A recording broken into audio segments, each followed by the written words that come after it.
matzah. Anyway, whatever. The translation of the word challah is... I don't know. I guess it means a loaf. It means a loaf, but they would have to separate. It was right. It's called challah in the Mishnah. They used to make the matzahs. They used to make them big matzahs too. Yeah. So they were challah Right. too. Right. It's a recent thing that the matzahs are flat, are thin, and so all of these types of grains are chayiv in challah. It's important. You have to know this. In the cookie bags, the cookies that you bring sometimes, look on the side, it says that challah has been taken. Wow. So cookies also. From the cookies, challah was taken. You make the right amount. No? I don't know about cakes. I remember learning machlekes with the shach about cakes. There's a difference in the batters. If it's a Flowable. or there's different things. But anyway, if someone would make such an amount. Okay, and the mitzvah from zemzeh, and they combine one to another. The Gemara is going to explain this is not 100% accurate. Doesn't mean that they all combine, but they can be combined. But asurin combined means that to make a shear, to make the amount that would be obligated. They're all asurin b'chadash milifnei Pesach. They're asur to eat the new crops before Pesach. U'miliktzar milifnei ha'aymer, and to harvest them before the aymer. It's a discussion here what the correct version is here, and the Gemara is going to discuss why it's divided. It's forbidden to eat and harvest before the aymer, or before Pesach. Why does it have to be divided into two stages? Now, imeshrishu kaidim la'aymer, if they took root before the aymer sacrifice was brought, which is on the 16th of Nisan, aymer matiran, the aymer permits it. But if it took root afterwards, asurin ad sheyava aymer abba, it's forbidden until the following year's aymer. Okay. Gotta wait a whole year. Have to wait a whole year.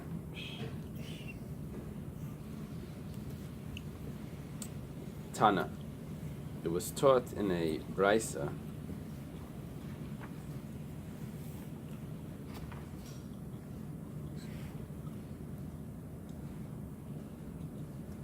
There's a very interesting Rashi here that says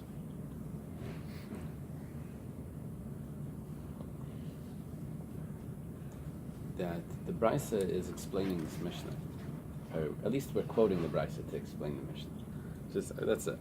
We do that all the time, but the fact that Rashi spells that out, like here on Daf Ayin and Menachos, is just interesting. Kusmin min chitin. Spelt is a type of wheat. Shibai l'shul v'shifain min sa'irin. Oats and rye are a type of barley. So they go under that category. Which means that spelt and wheat can be combined. And the oats and rye can be combined with barley. Notice they're families here. In the 7 things that Israel is blessed with, so you have wheat and barley. So under the category of wheat goes also spelt, and under the category of barley goes oats and rye. Now the commentaries explain that kusmin is not only under the category of barley, but it's also under the category of wheat. That's what it means. It says it's a type of wheat. It means it's also a type of wheat. So spelt could go under either, possibly, according to... L'chumra or tekula? Or to both? I don't know. I guess l'chumra.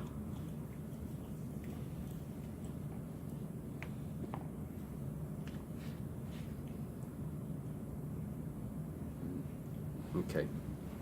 Now the Gemara is going to explain, it's going to translate what these things are. Kusmin is gulba. Oh. Excellent. I don't know. I don't know what these are. Ashpalta, do you have any in the art scrolls? Do you have any? It doesn't even give you a translation. Okay, we're in the same boat. We're in the same boat. Gulba? יש לו פה That's מתנות. Oh, really? Does it have a? Different kinds Oh, of he has growth pictures? they have. This is one is a bush, more a bush, one is more like a stem. Uh-huh. That's going to be on the next one. Yeah, that's תעשה דף אחר. You haven't eaten guba? The German scholars had so much confidence they would translate these things like, oh yeah, we know what it is. They'll bring me like a word that's similar in Latin, and they'll say, yeah, we figured it out. 2,000 years later they make decisions, but it's good. It's good because that's how they make dictionaries. And it gives us confidence. Shifain is rye. What is shifain? It's dishra. Okay. Rashi translates it into French. So you know what it was. Yeah. So I guess you can build off that. This is the scholars use Rashi to tell us the pronunciation of Old French, because you have Old French written in Hebrew phonetically in Hebrew letters. Secular scholars. Secular scholars, yeah. Because this is one of the only sources where you have Old French written in another language. Wow. The words are They studied it in university in Yeah. France. So They all learned use them. how to pronounce it. the Old French based off how Rashi phonetically spells it in another. Okay. Shiboy l'shual. Those Jews control the world. Oats is Shibuli Tala. That's right. Shvit. Okay. No. Shibboleth shows because they have a very long, stem, like a little stem afterwards. I don't know. הנה, זה אורז אבל. No, that's it. Same different. Okay. What the Gemara understands from this is, okay, you have these 5 grains. So, honey in, these yes, but oyers v'doichan lai. But rice שיבולת שואה. and millet, no. They have a picture. So how comfortable I was saying rice and millet. In modern Hebrew, oyers is rice, and doichan is millet. But that's really, actually, it's machlekes Rashi Tosfos. If oyers is rice, then doichan is millet. Or if oyers is millet, then doichan is rice. And because there's a difference in halacha between oyers and doichan in the bracha, so we don't know which one is rice, and that's why in Chabad they don't make a mezainas on rice, because it could be that even though the Gemara says that you make mezainas on rice, but it could be the Gemara says you make mezainas on oyres. It doesn't say rice. Oh, that's cool. Just the words sound so similar. Oyres is rice. But it's machlekes Rashi Tosfos what it is. So therefore, because of that doubt, in Chabad they say shahakal on rice, or you eat it in a meal or whatever. But if you don't have that, you would say shahak because of the doubt. I think הגמרא זה כאילו כותב להביא כמה מינים מכל הסוגים ולהוציא את האורז בברכה של ה... B'tei Chasida, he says. חסידה. Yeah. Otherwise, he says to make a shakal because of the doubt. We don't know what it is. So again, it's just another example. But whatever the case is, only these grains, but not rice and millet. Minohani mili. How do you know that? Amar Shlakish asya lechem lechem mimatzah. We learn from matzah. It says lechem regarding challah, and it says lechem regarding matzah. It says when you'll eat from the bread from the earth, which is the challah pasuk. Over there it says the bread of the poor man. Okay, so lechem means that only these grains. How do you know over there what it means? This takes us back a step. We have 3 sources. It says don't eat chametz 7 days. Eat matzah of the poor man's bread. Something that could become chametz, that could ferment, that could become leaven. Then you can use it for matzah. Yatsuelu, it's excluded these. She'ein bayan lidei chimatz ela lidei sirchan. They don't leaven. They only sirchan means that they rot. Scientifically, there's a enzyme that's only in these grains that's not in rice and millet. It's amylase B or something. There's a one enzyme that doesn't it's not found there. So the fermentation is different. The way it leavens. And rice doesn't. No, you can make rice bread, but it doesn't have the same chemistry.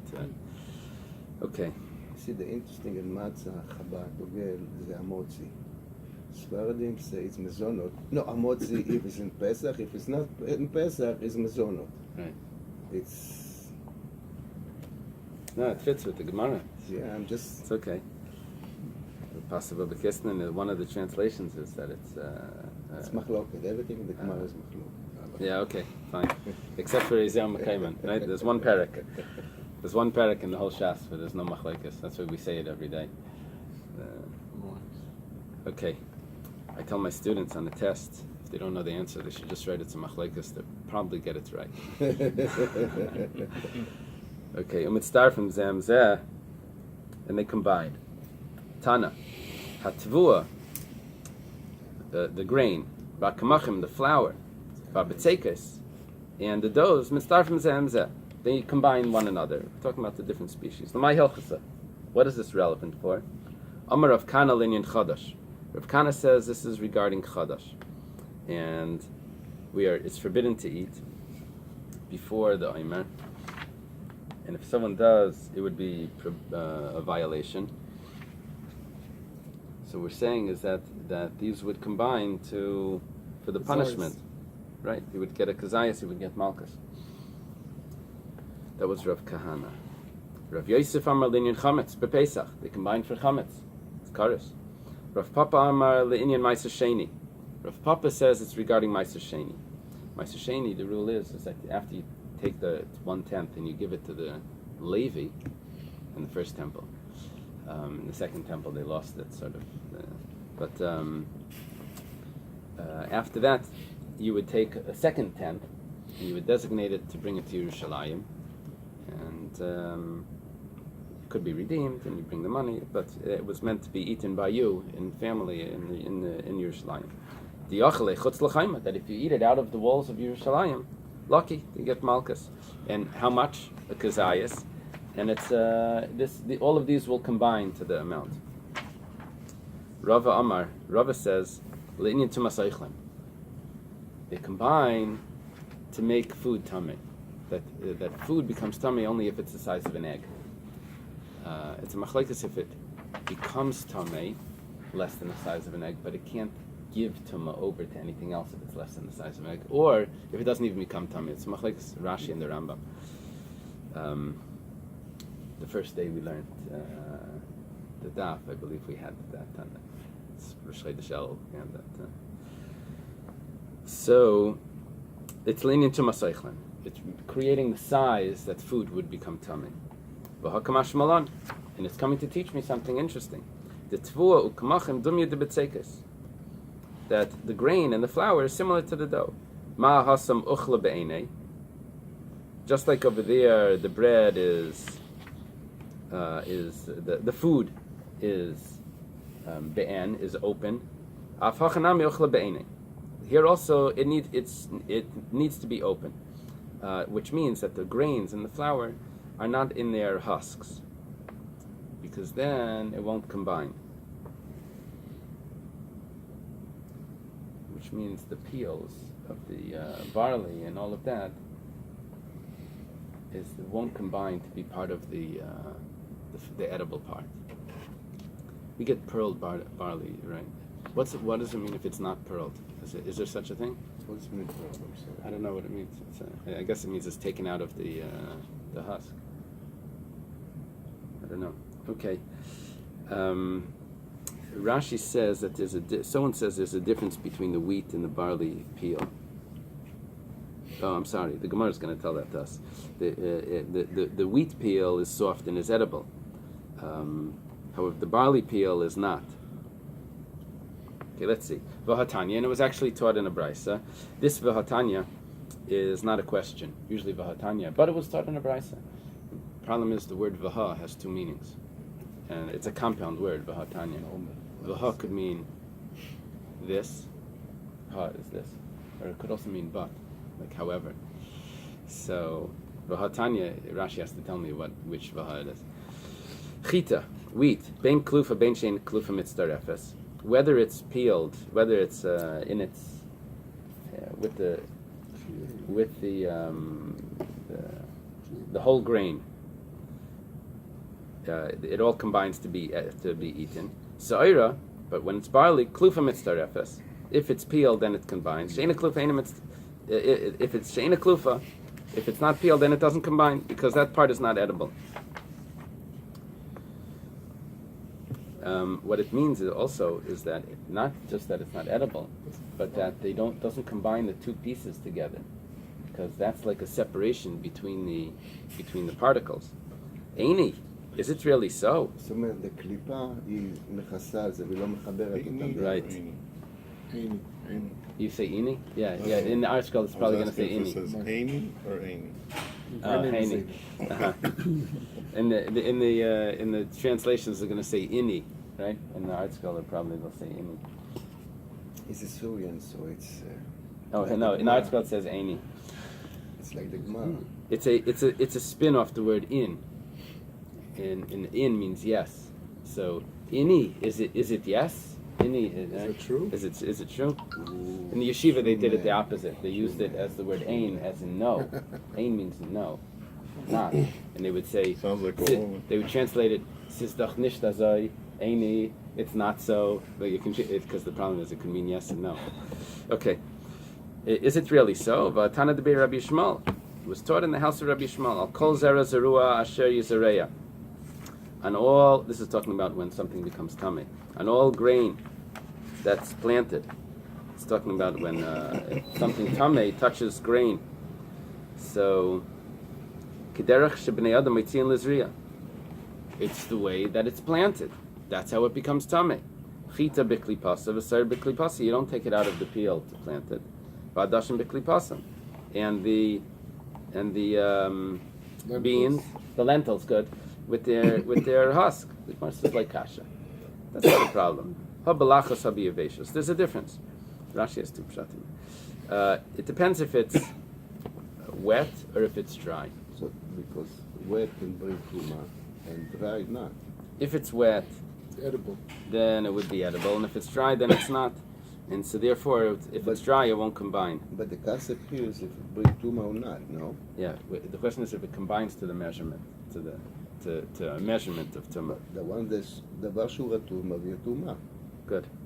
זה But we're not just referring to. There's a rule that when food is wet, it could become tummy. It's mukhshel kabbalah. We're not just referring to that. We're referring to, is it dried out, as in like dried grains that you can't eat until they're cooked or something, or is it very, very fresh where it's soft? Rashi's two pshatim here is if it's wet, then it's considered a shomer. It's a protection. And if it's dry, then it doesn't protect it. Why? Because it crumbles. So it won't combine to the fruit. Second pshat is that you can eat them if they're wet. Not if it's a protection or not. Okay. Let's just do one more piece, a small piece of here. Vasur mechadash melifnei Pesach. It's aser. 5 grains. 5 grains. If the Omer wasn't brought. Minani Mili, how do we know this? Reish Lakish says, Asya lechem lechem matzah. We learn it from matzah, just like we learned that it's chayiv and challah from matzah. Also, the pasuk by the Chadash says, Lechem kali v'karma le'seichu adatzim meyem hazeh, that you can't eat it until the Omer is brought. So too, these are the grains that just like by matzah, we know which grains can make matzah. So too, those are the ones that are also for Pesach. Let's leave this piece. Chazak. Thank you, Rabbi. Thank you. So why don't you